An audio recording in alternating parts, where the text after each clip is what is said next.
Quand tu te rends compte que tu n'as pas fait d'intro pour ta capsule numéro 1, pas grave, bah tu l'as fait après coup, sans maquillage, sans filtre, sans make-up, sans rien du tout, avec des gosses qui crient dans la rue. Donc, suivez-moi dans cette première capsule où je te livre les 2 premiers enseignements du film Nos étoiles contraires. C'est l'histoire de 2 jeunes qui se rencontrent, donc 2 jeunes de 17-18 ans, Hazel et Augustus. Il faut savoir que ces 2 jeunes gens sont malades.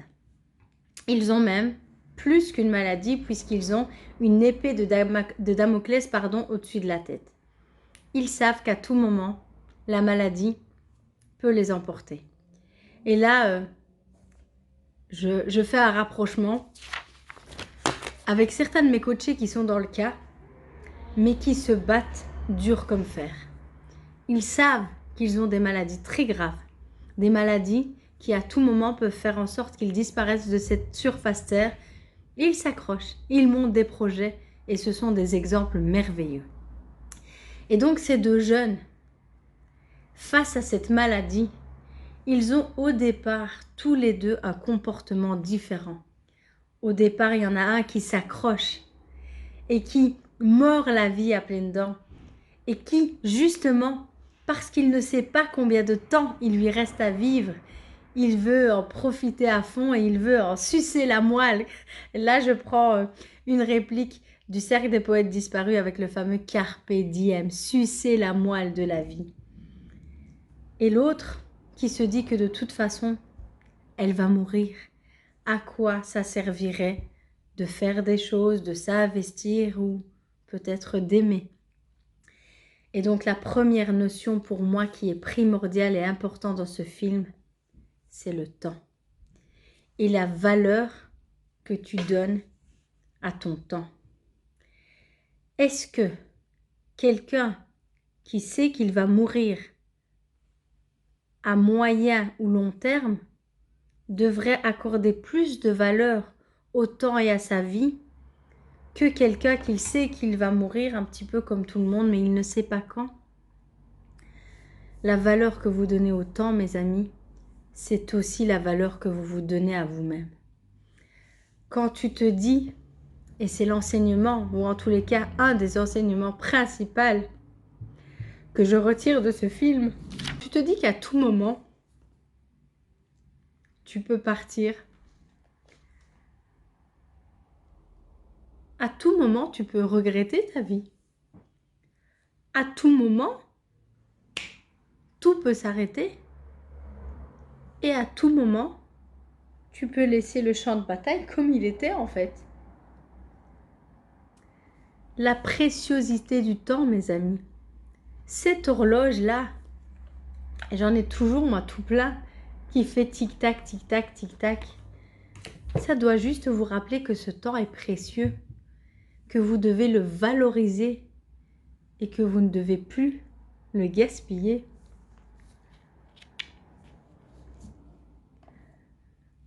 On gaspille son temps. Et en plus, je suis aussi coach en organisation de timing, mais ça très peu de gens le savent, à des futilités. On gaspille souvent son temps et c'est lié à l'énergie qu'on en met dedans, à des bêtises. On gaspille son temps à faire des choses et après on se dit mais mon Dieu, j'ai passé toute ma journée par exemple à chiller devant la télé au lieu de construire ma vie ou construire mes projets. Et encore pire mes amis, on gaspille son temps en gaspillant son énergie parce que très souvent on a peur et il y a des choses qu'on ne fait pas. Il y a des barrières qu'on ne franchit pas. Il y a des mots qu'on ne dit pas. Il y a des sentiments qu'on ne déclare pas. Et parce qu'on a peur, on est en train de passer à côté de sa propre vie. Et vous savez, je suis pas mal de gens très motivants sur les réseaux sociaux et notamment sur YouTube. Et il y en a un qui s'appelle David Goggin. Je ne vais pas rentrer dans les détails de sa vie parce qu'un jour je ferai une vidéo sur David Goggin qui est vraiment quelqu'un qui m'inspire beaucoup. Il dit, si je fais tout ce que j'ai fait, c'est parce qu'un jour, je vais arriver comme ça devant Dieu. Après, chacun sa croyance et c'est ce qu'il dit aussi, chacun sa croyance. il va arriver avec 2 ardoises. Il va arriver avec l'ardoise du, comme il dit, le David Goggin. Et il va dire, ouais, David Goggin, t'as fait ça, t'as fait ça, t'as fait ça, t'es champion de ci, t'as dépassé tes peurs, t'as dépassé tes blocages, t'as fait ça, ça, ça. Mais en vérité, ce David Goggin, dans la vraie vie, il n'a rien fait de tout ça. C'est sa peur en tout cas, c'est sa hantise. Et c'est pour ça qu'il fait tout ce qu'il fait.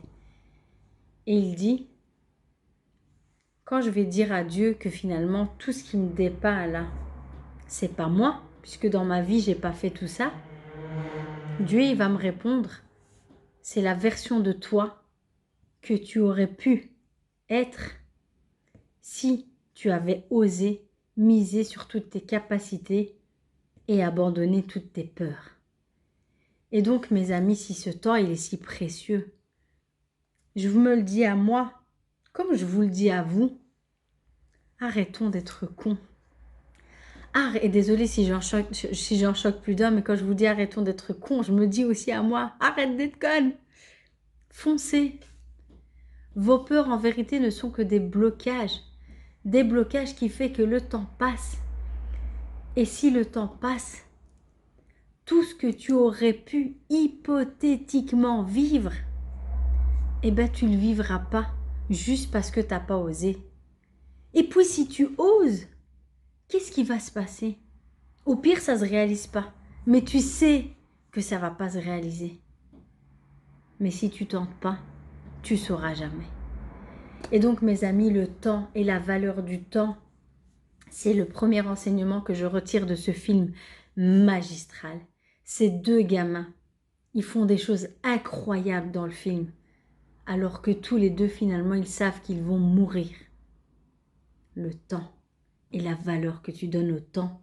N'attends pas d'avoir une maladie. N'attends pas d'avoir une épée de Damoclès au-dessus de ta tête pour te bouger le et te dire que le temps, tu vas aller le choper. Deuxièmement, et c'est très transparent dans ce film, et je vous le disais un petit peu en intro tout à l'heure, il y a beaucoup de choses qui peuvent créer un déclic, une étincelle. Un déclic qui fait que tu vas vouloir changer ta vie ou en tous les cas, tu vas changer la perception que tu as de ton temps ou de ta vie. Et dans toutes ces choses qui peuvent t'inspirer à vouloir changer ta vie, comme je l'ai dit, il y a les films, il y a les audios, il y a les cassettes, il y a les rencontres, il y a beaucoup de choses. Mais ne négligez jamais le fait qu'une personne peut parfois t'aider. C'est pas elle qui va transformer ta vie ou transformer ta perception, mais une seule personne peut parfois faire toute la différence au point que, par son exemplarité, elle ne va pas te dire de changer, mais elle va être le modèle de changement que tu voudrais idéaliser au point que, sans le vouloir, ton mécanisme inconscient va bouger pour essayer, entre guillemets, de rattraper le rythme de cette personne. Et c'est très flagrant dans ce film. Très flagrant. Autant, au départ, cette jeune fille, sa notion du temps, et de toute façon, on va mourir, à quoi bon? Une personne va faire en sorte de changer toute sa perception et finalement la rendre bien plus heureuse. Et c'est de là que je fais un mini dégressif, mes amis, sur l'entourage. Autant une personne bien choisie peut t'aider à transformer positivement ta vie. Et c'est pas pour rien que je suis coach et que j'accompagne les gens justement dans cette démarche de transformation personnelle, mais non pas comme quelqu'un qui va vous dire ce que vous devez faire, ça c'est pas chez moi. Et je ne serai jamais ce genre de personne. Je suis coach en développement personnel. Je suis là pour te montrer la voie et pour que tu trouves en toi les réponses à tes questions. Et c'est un job magnifique et à part entière. Et pourquoi je vous dis ça? Sachez toujours choisir votre entourage parce que autant une personne peut t'aider à te monter en puissance, mais une personne mal choisie dans ton cercle pourrait tout à fait aussi te faire complètement descendre et te faire perdre confiance en toi au point que tu en perdes complètement la notion de ce temps qui passe. Donc voilà les amis, mini résumé de la vidéo du jour sur les enseignements de Nos étoiles contraires qui, je vous le rappelle, est un film poignant et magnifique. 1. Le temps et la valeur que tu donnes au temps qui passe. 2. La valeur que tu donnes aux gens qui t'entourent. Et garde toujours bien à l'esprit qu'il suffit parfois d'une seule personne pour tout changer et que, c'est une phrase du film, elle savait qu'elle n'avait pas besoin d'être aimée par tout le monde puisqu'elle avait trouvé celui qui l'aimait. Et ça lui suffisait. Une personne peut parfois aussi être un déclencheur et un moteur et tout changer, mes amis. Je vous retrouve dans la prochaine vidéo, vidéo number 2, pour les 2 autres enseignements de ce film magistral, Nos étoiles contraires. Je vous donne rendez-vous demain les amis pour la nouvelle vidéo, donc 2 nouveaux enseignements sur le film Nos étoiles contraires. J'ai besoin de toi, tu likes, tu partages, tu diffuses, tu t'abonnes et tu me donnes un peu de force. À demain.